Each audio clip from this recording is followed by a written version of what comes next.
fa doon def du ma daw. kontaan bu baax ci teewaat fii pour une nouvelle semaine ñu àndaat rek ci soir d'info daal di waxtaanee ñaari ponk yoo xamante ne rek tànn nañ ko ngir jukki ko fii ànd ceeg ñi nga xam ne jàpp nañ ni seen xam-xam màcc na ci ngir nit ñi mën ci gindeeku di leen nuyu bu baax a baax di leen ziar di xam ne nag ni ñu koy defee saa su nekk xibaar yi dina ñëw ak rédaction bi ci kanam lay doon ci jaareelu pàcc bi ñu waxtaanee lu am solo mu di saabu Pape ni ñu koy waxee. ci lu xeej. ah xeej la de yaakaar naa xeej.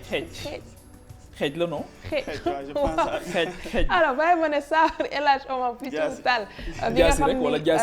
jaasi ji mu doon xeex. nee nañ yéeg jaasi ji mu doon xeex soo waxee jaasi damay xalaat marché boucher yi te du benn. danga naan nee nañ xeeju El Hadj Omar Foutiyou Tall. waaw nee nañ saabu El Hadj Omar Foutiyou Tall bi nga xam ni démb premier ministre bu France Édouard Philippe doon na ko jébbal Sénégal ñu ci dellu siwaat ci kanam xool rek ni mbir yi tëddee ndax nag gis nañu ay kaddu yu ci jukko di wax naan dañu koo aal wala dañu koy bàyyil ci ab diir bu ko defee ñu delluwaat ko lu ci mënta am dinañ ci dellu siwaat ci kanam ci œuvre yooyu nga xam ni ñu ngi ca biti réew te ci bëri war a dellu siwaat fii ci Afrique ndax mu bokk ci patrimoine am ñaareelu partie bi lay doon ñu ànd ci ak ki nga xamante ne nii mooy Felwine Sarr nekk écrivain nekk it professeur d'économie à l'université Gaston Berger de Saint-Louis bu ci kanamee ñu gën a yaatal ak moom pàcc bu njëkk bi ñu jagleel ko les internes et anciens internes des hôpitaux du Sénégal ñoom nag tey ñu xëy banque seen loxo di fësal seen boolu njàmbat yaakaar naa noonu lañ koy waxee ngir nag loolu gën a leer dañ fi dalal ki nga xamante ne mooy seen secrétaire général du docteur Fallou Niang docteur dalal jàmm ci plateau. waaw merci Ndeye Aram ñu ngi leen di sant bu baax. ci dalal bi ngeen dalal di nuyu aussi suñu frère bi Pape Djibril. Pape borom xeeñ. non waaw xeej lañu wax de maa ngi lay nuyu Aram bu baax di nuyu Sénégal yi ñuy seetaan si biir réew mi ak si bitim réew di dalal aussi docteur Fallou Niang di ñaan yàlla suñu borom waxtaan bi yàlla def si jàmm. docteur association bi ëmb interne yi ak ancien interne yi xëy tey banque loxoom ne grève renouvelable lu waral taxawaay boobu. en fait grève bi ñu taxawal tey naa ni processus bu yàgg la woon ndax soo xoolee internat si boppam concours la boo xamante ne ministère de la santé moo ko organisé donc c'est régi par un décret présidentiel depuis 1972. donc depuis 1972 ñu ngi organisé concours internat de médecine mu doon concours bu sélectif boo xamante ne ci biir médecins yi lañ koy amal.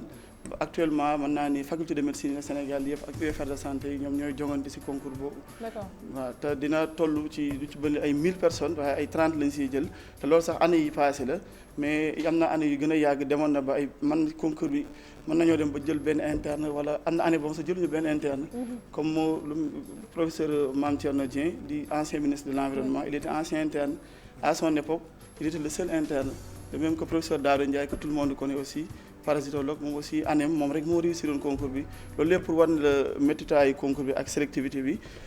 muy concours boo xam du rôle am fondamental mooy pour jéem a remplacer personnel universitaire bi nekk ci faculté de médecine ndax soo xoolee la plupart enseignants yi ne foofu c'est des anciens internes. d'accord léegi tey lu waral ngeen grève. grève bi li ko waral mën naa ni ci li tënk internat dafay am ay pàcc yoo xamante ni lu si bëri leerul. li si njëkk lu jëm ci wàllu statut interne bi ndax décret boo xam ne depuis 1972 la te jusqu'à maintenant moom mooy organiser concours internat bi donc loolu texte yi xaw na obsolète te répondre tout aux enjeux actuels de l'internat rawatina li ñaar wàllu statut interne yi kenn xamul fan lañ leen di classe yi dans la pyramide sanitaire mënoo xam tantôt ñu ni ñoom kat ay étudiants lañu tantôt ñu ne ay médecins lañu tantôt ñu ne ay spécialistes lañu te loolu dafa am jeexantal ci même biir hôpitaux yi ci traitement bi yaa amul harmonisation ci ni leen di traité hôpital bu ne ak conception bi mu am ci interne bi donc loolu lépp problème la bu loolu weesoo aussi mooy responsabilité interne yi ci biir service yi lan mooy seen responsabilité lan mooy seen droit ak lan mooy seen avantage loolu question yooyu yëpp décret bi dese na koo leeral te ci loolu moom mooy jur ay jafe-jafe yu bëri yoo xamante ni ci la interne yi dund ba récemment am na ay indemnités yu bëri yu président defoon ci wàllu wér-gu-yaram muy indemnité de responsabilité médicale naan suñu tutelle bi ils nous ont refusé ces indemnités sous prétexte que ñun suñu statut confère uñ loolu te statut boobu y a rien de clair xamuñu lu mu ñu may ak lu mu ñu mayul donc loolu si la bokk bu loolu weesoo aussi mooy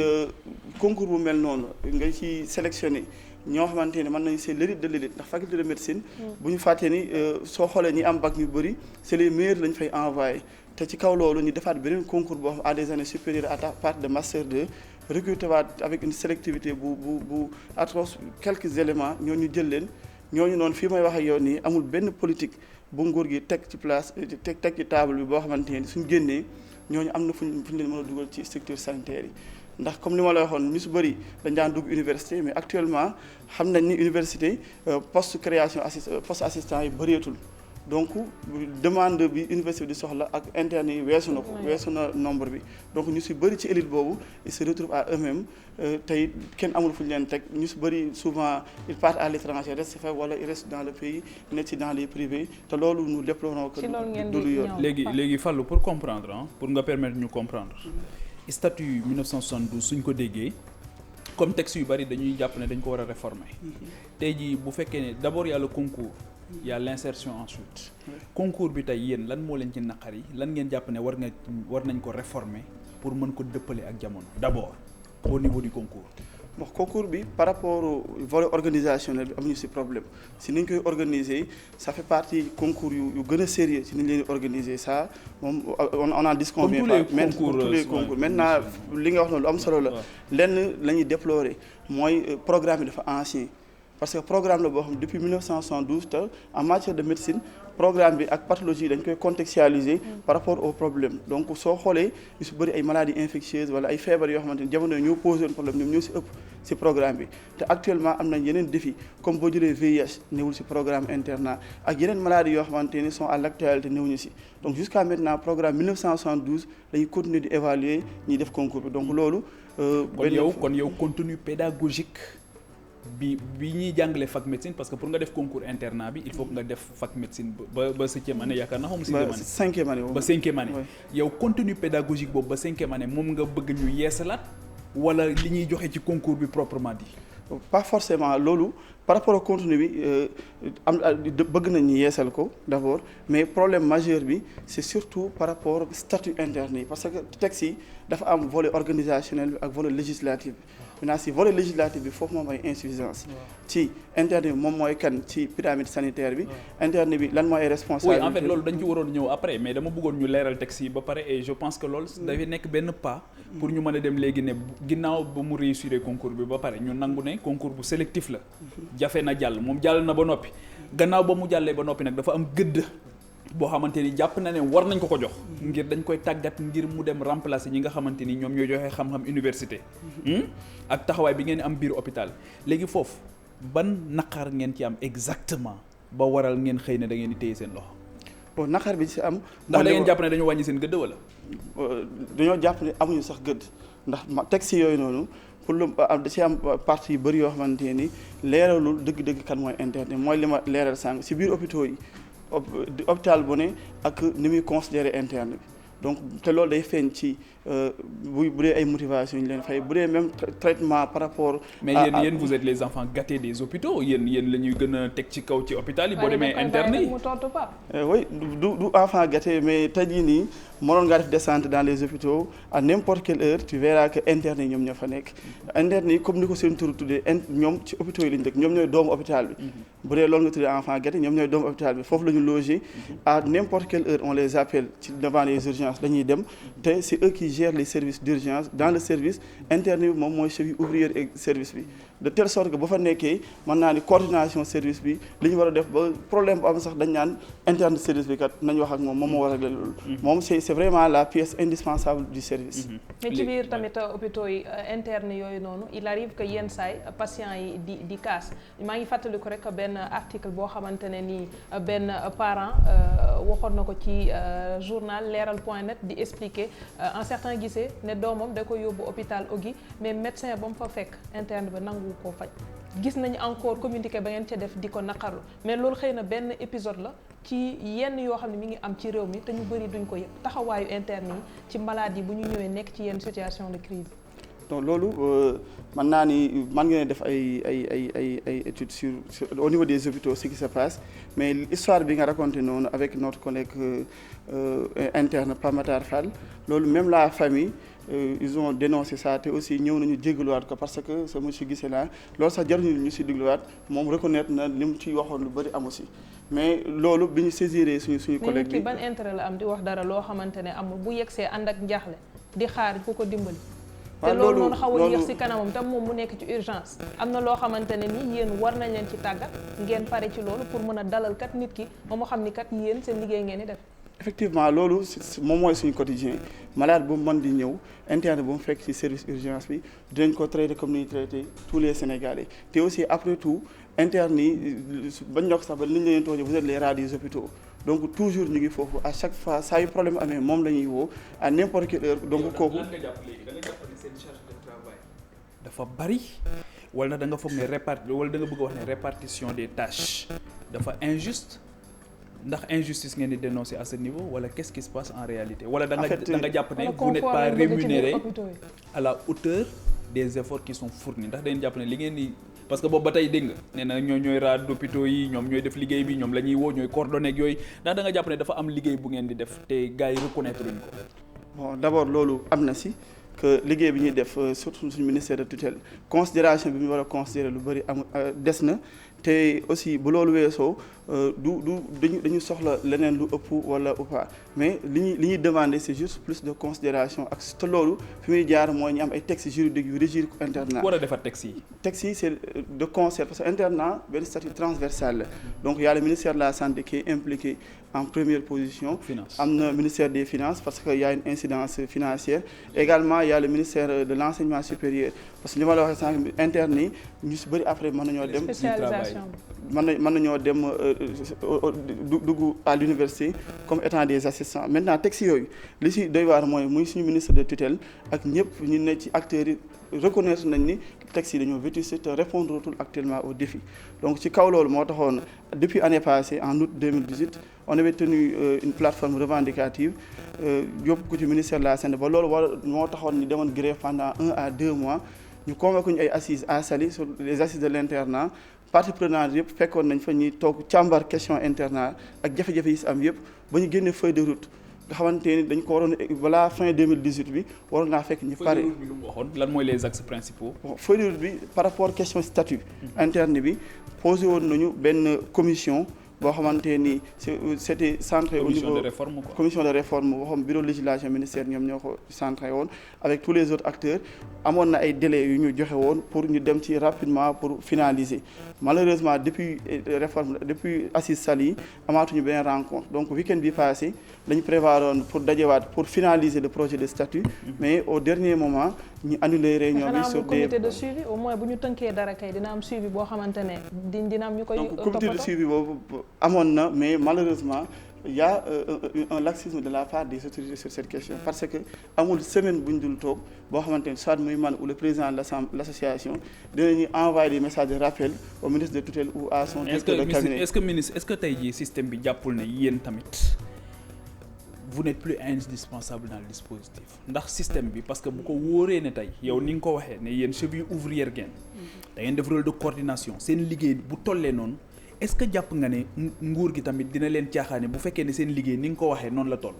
bon li ma jàpp mooy dañu comprendrewul wala dañoo xamul dëgg-dëgg gëdduwaay bi ndax koo xamante ni il a été recruté sur la base d'un concours sélectif il fait partie des meilleurs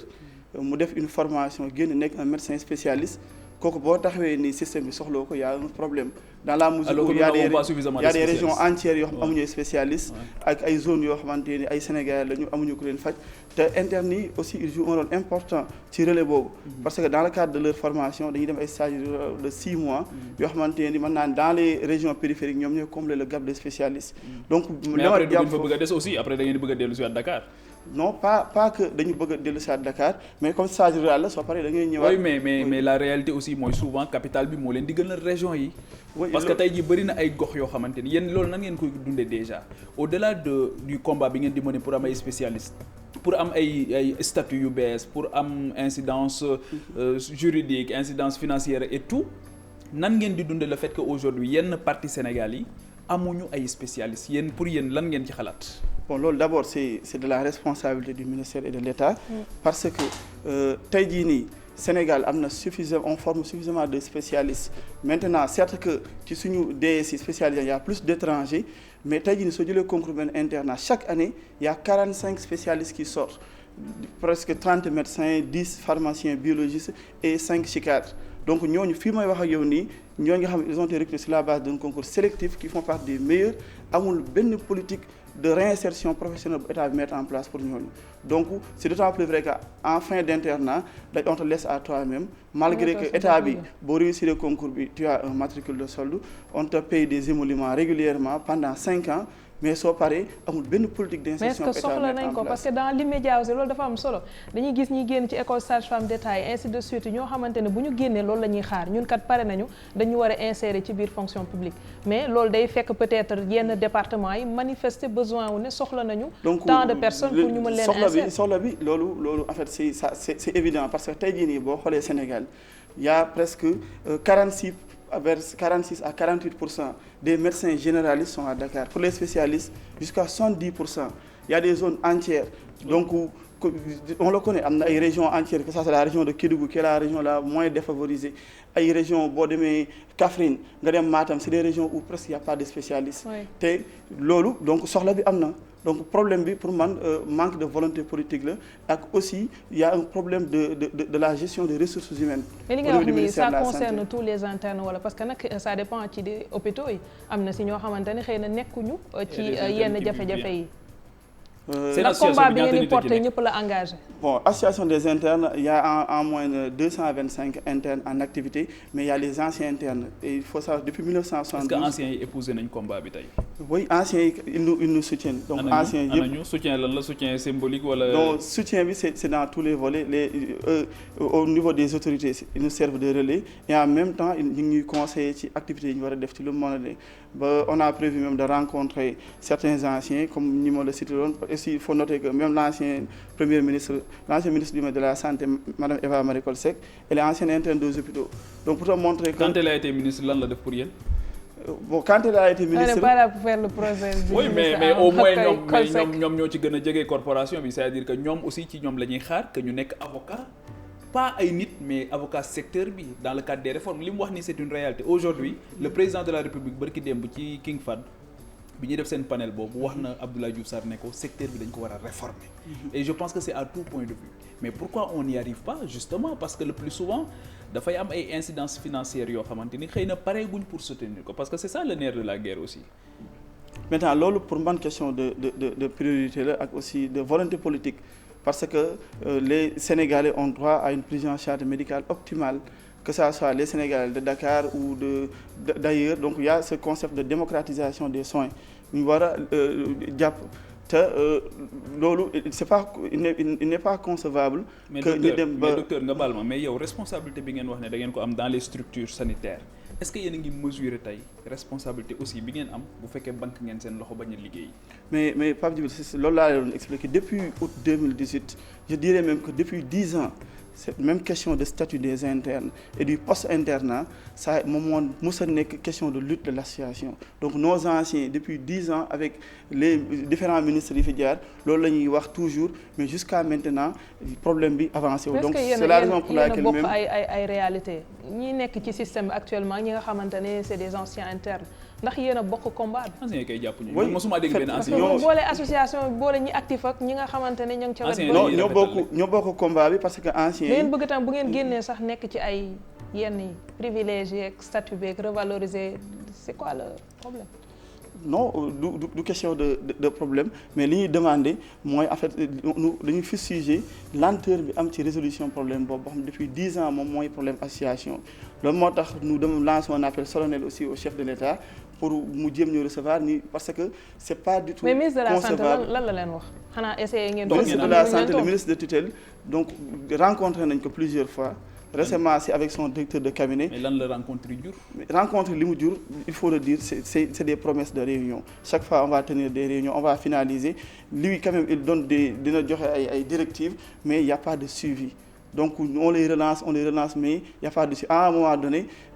tu te poses même est-ce que ñii mbir mi ñor na leen te mu doon mbir moo xamante ne loolu lu xel mënta nangu la ci ay médecins spécialistes qui ont réussi à un concours très sélectif. Très sélectif. Donc oui, donc il faut le dire. D'accord, parce que très sélectif. Bon, comme tous les autres concours nationaux. Oui. Concours yi ñuy def yëpp c'est des concours sélectifs kii docteur mais xam nga leneen li nga xamante ni man bëgg naa la ko laaj